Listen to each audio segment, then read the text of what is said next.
கரூர் விஷயத்தை பத்தி ஊருக்கே தெரியும். ஆனா போடு, விஜய் மேல பழிய போடு. என்னடா இவ்வளவு பெரிய ஒரு பழிய தூக்கி விஜய் மேல போட்டாலும் மக்கள் விஜய் கூடவே நிக்கிறாங்க. இது என்னடா அதிசயமா இருக்குது அப்படின்ட்டு அது ட்ரை பண்ணி பார்த்தாங்க. அது மக்கள் கிட்ட எடுபடல. சரி, அடுத்து வேற என்ன பண்ணலாம்? முடக்கு, ஜனநாயகனா முடக்கு. படத்தை முடக்கினா கொஞ்சம் பையன் கொஞ்சம் டிஸ்டர்ப் ஆயிடுவான். அதனால படத்தை முடக்கு. இது யாரு முடக்கினாங்கன்றது உங்களுக்கே தெரியும். அது நான் சொல்ல வேண்டிய அவசியம் உங்களுக்கு இல்லை. ஆனா இவன் நாடா இவன் படத்தை முடக்கினாலும் அவன் பாட்டுக்கு அதை கண்டுக்காம அவன் பாட்டுக்கு வேலையை பார்த்துட்டு போயிட்டே இருக்கான். அதுவும் எடுபடல. சரி, அடுத்து வேற என்ன பண்ணலாம்? போடு, SOPன்னு ஒண்ணு போடு.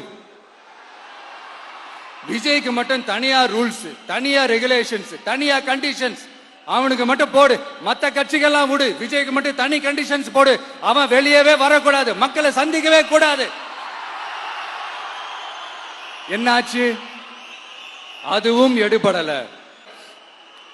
அது மாதிரி எத்தனை சோதனைகள், எத்தனை வேதனைகள் நீங்க கொடுத்தாலும் இந்த திமுக நாளையோ இல்ல இந்த பாஜக நாளையோ இல்ல இந்த மற்ற பலர் நாளையோ இல்ல எந்த